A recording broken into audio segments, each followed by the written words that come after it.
Здравствуйте, смотрите в сегодняшнем выпуске. Школьные ярмарки откроются в Туркменистане с 1 августа. В Ашхабаде появится еще один культурно-развлекательный парк. Туркменистан обыграл Киргизстан в 4-м туре КАФА Футзал Кап и другие новости. 1 августа в вилаятских и атрапских центрах Туркменистана, а также в столице и городе Аркадак откроются школьные ярмарки. На них можно будет купить канцелярские товары, школьную форму, спортивную одежду, обувь и другие необходимые вещи для учеников и студентов. Ярмарки будут организованы по 5 сентября текущего года. Еще один культурно-развлекательный парк появится в Ашхабаде. Он будет построен за 2 года в жилом массиве Чоганлы, расположенном в северной части туркменской столицы. Строительством объекта займется индивидуальное предприятие «Новахизмат».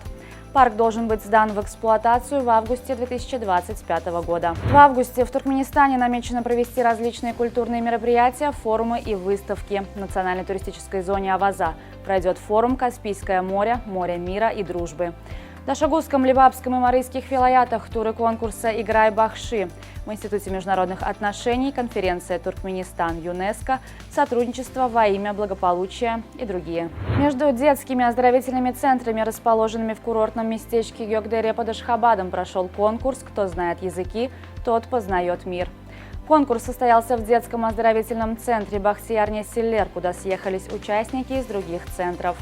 Дети соревновались в чтении стихов, исполнении песен на иностранных языках, а также демонстрировали свои танцевальные и музыкальные таланты. Всем участникам были вручены памятные подарки. Группа представителей Торгово-промышленной палаты Армении планирует осенью посетить Туркменистан для обсуждения вопросов сотрудничества.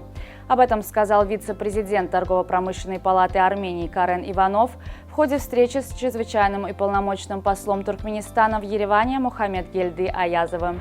В Ашхабаде состоялась презентация новой модели кросс-седана Toyota Crown. Мероприятие прошло в официальном дилерском центре Toyota в Туркменистане, хозяйственном обществе Гарагум-Улак.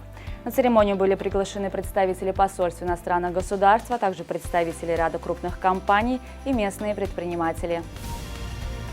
Европейское космическое агентство планирует вернуть с околоземной орбиты метеорологический спутник вместо того, чтобы его уничтожить. Возвращение спутника на Землю планируется в рамках мер по борьбе с космическим мусором. Спутник функционировал с 2018 года. Его задачей был мониторинг земных ветров и передача полученных данных метеорологам. Вышел трейлер нового документального мини-сериала от Netflix о женщинах в хип-хопе. Премьера сериала состоится 9 августа на Netflix. По словам его создателей, они хотели показать историю становления и развития музыки в стиле хип-хоп через женскую призму восприятия. В фильме рассказывается о творчестве звезд жанра, которому в 2023 году исполняется 50 лет. Сборная Туркменистана по футзалу взяла верх над своими соперниками из Киргизстана в 4-м туре КАФА Футзал Кап 2023.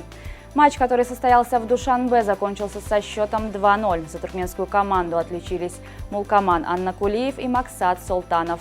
А голкипер Миретгельди Курбанов был признан лучшим игроком встречи. В финальном туре, который состоится в понедельник, 30 июля, сборная Туркменистана сразится с Афганистаном. В случае успеха туркменские футзалисты могут претендовать на бронзовые медали. Бывший главный тренер сборной Туркменистана, хорватский специалист Анте Миши, получил от имени Федерации футбола страны и футбольного клуба «Ахал» именную футболку с номером 22, под которым он провел большую часть своей футбольной карьеры в родном Хайдуке. В настоящее время хорват является наставником саудовского Аль-Адалаха, с которым Ахал сыграл в ничью в рамках учебно-тренировочного сбора в Турции. Иранский футболист туркменского происхождения Сердар Азмун прокомментировал на своей странице в социальных сетях результаты жеребьевки второго раунда отборочного турнира чемпионата мира по футболу 2026 года. «До скорой встречи, Туркменистан», – написал он. Ранее сообщалось, что по итогам жеребьевки сборная Туркменистана попала в группе Е, где сыграет с Ираном, Узбекистаном и с победителем пары первого квалификационного раунда Гонконг-Бутан. На сегодня это все. Со всеми новостями вы можете познакомиться на сайте turkmenportal.com и на наших официальных страницах в социальных сетях. Всего вам доброго и помните, что Туркменпортал – ваш самый надежный источник новостей.